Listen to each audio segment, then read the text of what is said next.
PEC dos precatórios. Você deve ter ouvido falar bastante esse nome nos últimos dias. Se não ouviu, deve ter percebido a volatilidade que anda assustando os mercados, com dólar subindo de novo, bolsa caindo. Então pode ter certeza que tem relação direta com essa discussão que acontece lá em Brasília. Se você quer saber o que é a PEC e como que ela impacta seus investimentos, recomendo que você assista esse vídeo até o final. Roda a vinheta.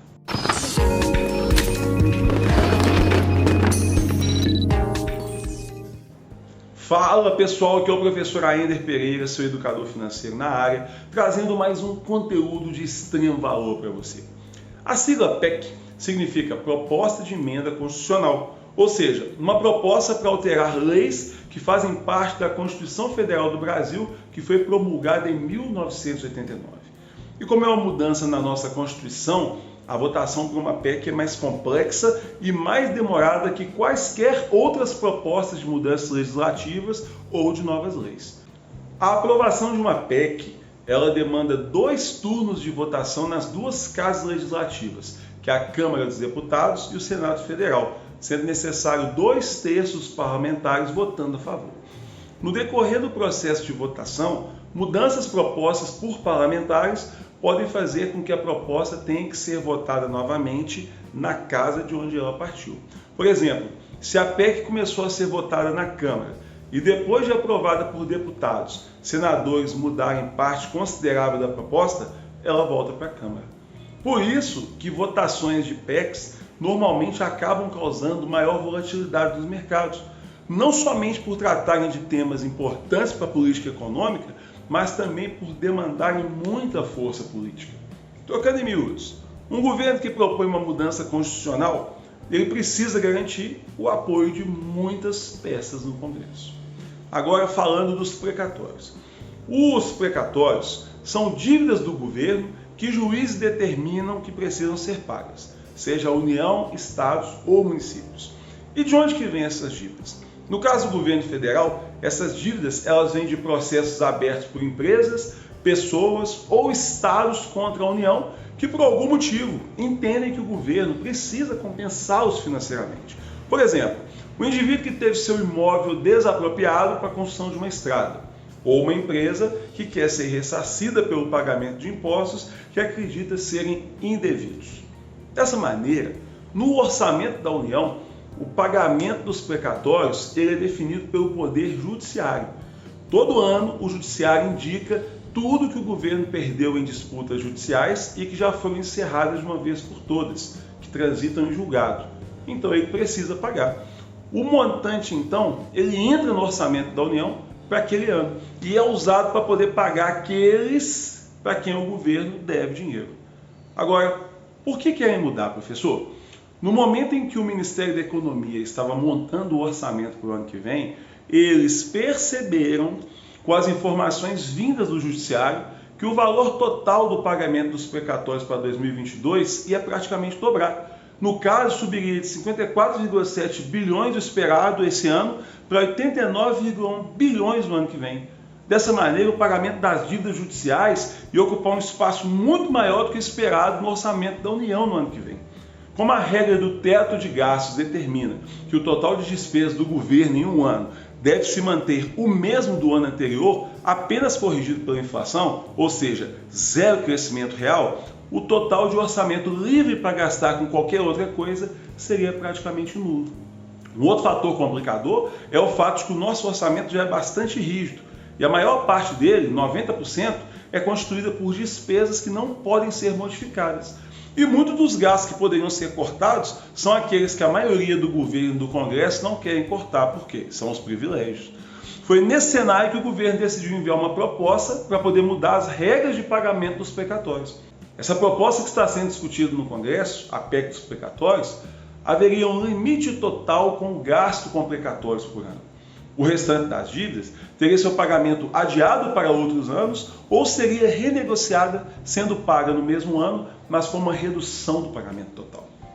Assim, o espaço no orçamento ele poderia ser utilizado para outros gastos, como no novo e maior programa de transferência de renda em substituição ao Bolsa Família, por exemplo. E agora que vem a cartada de mês. Mas antes, eu acredito que já mereço que você se inscreva no canal, que você comente ao final do vídeo, que você curta e que você compartilhe, que assim o vídeo vai ter um alcance maior. Siga também o meu Instagram. Lá eu foco muito em investimentos para iniciantes. Estou tirando as pessoas do absoluto zero para chegar até a renda variável. Quando você faz isso, você me estimula muito a continuar produzindo conteúdo de valor. Conto com o seu apoio, tá bom? Vamos lá. Como sabemos que o nosso país não é para amadores, os meses foram passando e as demandas políticas para o espaço no orçamento que seria liberado com a aprovação da mudança por pagamentos precatórios, eles foram crescendo. E a lista foi só engordando. Exemplo, auxílio para caminhoneiros por conta do aumento do diesel, extensão de subsídios tributários para determinados setores, pagando menos impostos na folha de pagamento de seus funcionários, o aumento do fundo eleitoral e algumas emendas parlamentares, parte do orçamento dedicado exclusivamente para despesas definidas por deputados e senadores.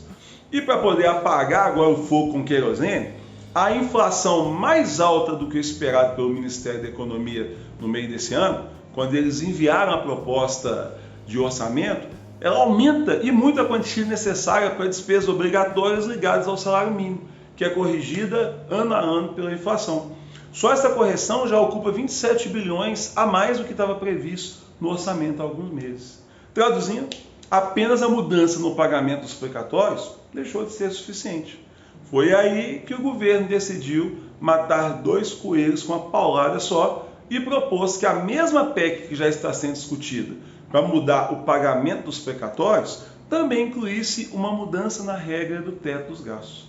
A proposta é simples, de mudar a regra para que todo ano o valor máximo a ser gasto seja corrigido pela inflação acumulada até dezembro do ano anterior. Porque hoje o valor usado é a inflação acumulada até junho, usando o IPCA, que é o nosso principal índice de inflação. Assim como a inflação acelerou ainda mais desde então, em dezembro nós teremos a inflação ainda mais alta do que vimos em junho. O espaço permitido para corrigir os gastos do governo, então, ele aumenta. E foi justamente essa sinalização que o governo estaria modificando uma das principais regras fiscais para poder gastar mais, que levou a essa enorme volatilidade que vimos no mercado. Isso porque, muito além de um aumento pontual, a percepção de que a regra poderia ser modificada a qualquer momento levou a uma considerável piora da percepção do risco fiscal no Brasil. Só para você ter uma ideia, nossa projeção pública do PIB até 2030, ela pulou de 86,9 para 94,1.